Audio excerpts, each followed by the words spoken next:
एक और जो हम तस्वीर के साथ जो दूसरी तरफ जो हम ग्राफिक्स दिखा रहे हैं जनरल कुलकर्णी, वो उन हथियारों के हैं जो यूक्रेन को मदद के तौर पर दिए गए हैं। अब यूक्रेन के पास यूरोप की सबसे बड़ी सेना है, लेकिन वॉर हार्डेंड आप नहीं रहते हैं। अगर आप सालों से लड़ाई नहीं लड़ रहे हो, आप उस हिसाब से प्रशिक्षण नहीं करते रहते हैं, पर ये हथियार कितने अहम हो जाते हैं इस स्थिति में? कहते जी ऐसे है कि यूक्रेन एक अंडरडॉग, क्योंकि रूस जो है वो एक महाशक्ति के तौर पर देखा जा रहा है, पर हम लोगों ने अंडर एस्टिमेट नहीं करना चाहिए यूक्रेन को, खासकर क्योंकि उसके पास टॉप इंडस्ट्रीज हैं। क्या रशिया ने किया अंडर एस्टिमेट अटैक करते हुए? बिल्कुल बिल्कुल, रशिया ने अंडर एस्टिमेट किया कि भाई रूस, ये यूक्रेन है, हमारा ही भाग है, हमारे ही भाई हैं, तो शायद इनको हम अंडर एस्टिमेट कर लेंगे। लेकिन यूक्रेन के पास डिफेंस इंडस्ट्रीज थी और यूक्रेन इसमें माहिर है। और खासकर जब इसको स्टिंगर मिसाइल जो जैवलिन मिसाइल मिली है, जैवलिन मिसाइल जो एंटी टैंक मिसाइल्स हैं, वो state of the art fire and forget top attack वाली हैं। तो रूस के जो टैंक्स है वो खतरे में है। इसलिए कई बार जब खबरें आती हैं, चाहे ऐसी लड़ाई में सच्चाई, निशाना साध सकते हैं कैसे, कोई कितने का क्रू होता है इसके लिए, वो भी ऐसे है कि ये one man single man portable missiles है, ये मैन है। ये जो मिसाइल्स है, स्पेशली जो मैं कह रहा हूँ एंटी टैंक मिसाइल्स है, जिसका रेंज तकरीबन 450 मीटर है, 4500 मीटर है, 300 मीटर कम से कम और 4500 मीटर सबसे ज्यादा। State of the art fire and forget top attack, मतलब एक दफा आपने जावेलिन फायर कर दिया टैंक को देख करके रेंज में, तो वो टैंक बर्बाद होगा ही। तो it is state of the art missile. और जो स्टिंगर मिसाइल है, it is again man portable, it is against the aircraft, so it is from ground to air. उसका भी रेंज तकरीबन 4800 मीटर है। तो चाहे एयर सुप्रीमेसी जरूर है रूस की, पर हेलीकॉप्टर जो रूस के हैं वो टारगेट बन जाते हैं। और जमीन यूक्रेन की है, ये नहीं भूलना चाहिए। आप अटैक जहां पर कर रहे हैं वहां पर नीचे तो सारे यूक्रेन के ही लोग। देखो श्वेता, देखो पलटा बदल दिया है। देखो अभी जिस प्रकार से इनको हथियार मिलने यूक्रेन को पूरे यूरोपिया से और नेटो कंट्री से, जैसे बताया जैवलिन जो है एंटी टैंक मिसाइल, उसके बाद स्टिंगर मिसाइल। देखो आप भूलना नहीं चाहिए, स्टिंगर मिसाइल ने अफगानिस्तान का पूरा रोल चेंज कर दिया था, पूरा उसका मुख चेंज हो गया था जब से स्टिंगर मिसाइल यूज हुई थी। क्योंकि स्टिंगर मिसाइल एक ऐसा पुख्ता वेपन है, शोल्डर फायर है, एक ही आदमी फायर कर सकता है, और हेलीकॉप्टर को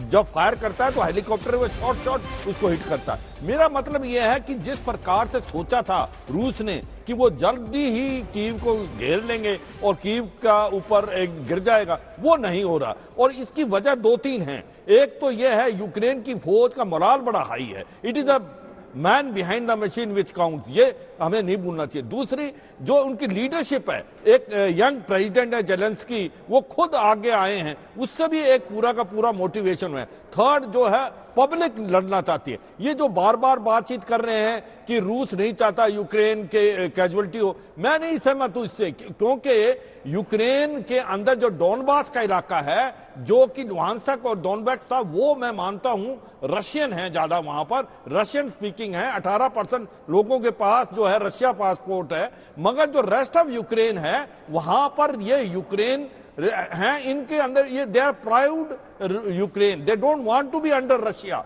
वो ये चाहते हैं कि हम यूरोप की तरफ जाएं, हम डेमोक्रेटिक कंट्री रहे। तो ये एक गलत अफवाहें फैलाई जा रही है कि भाई रूस जो है वो नहीं चाहता कैजुअलिटी। रूस पूरा जोर लगा रहा है अभी यूक्रेन में जल्दी से जल्दी कीव और खार्किव को जीतना, मगर मुझे नहीं लगता कीव इतनी जल्दी फॉल करेगा। और जितना ज्यादा टाइम लगेगा कीव को गिरने से, उस टाइम एडवांटेज हो रहा है यूक्रेन को।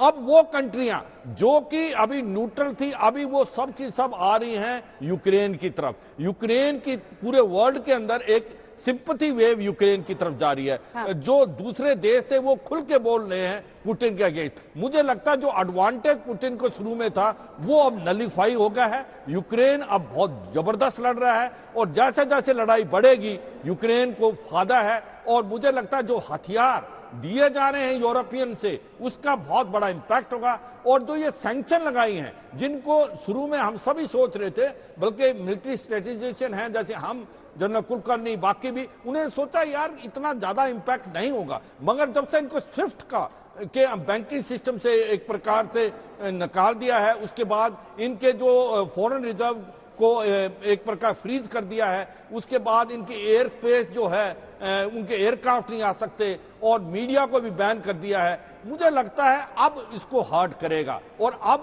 ये चीन की तरफ जाने की कोशिश होगी। नहीं, पर चीन आगे आएगा नहीं। चीन पीछे खड़े होकर अपने जो दोस्त को उकसाने वाला होता है ना कि जा तू लड़, हम तुम्हारे पीछे खड़े, और कभी वो आगे मदद के लिए नहीं आता है। पीछे मुड़कर देखो तो वहां से लापता हो चुका होता है। चीन वही काम कर रहा है। रूस आज की तारीख में बेलारूस के कितने सैनिक हो जाएंगे सर? अगर यूक्रेन के पास ही सबसे बड़ी वहां के यूरोप के इलाके की थी सेना, तो बेलारूस के पास वैसी स्थिति है नहीं। कम से कम रूस को सिर्फ एक सपोर्टिंग हैंड एक तरह से समझ लीजिए कि वो दे रहे होंगे।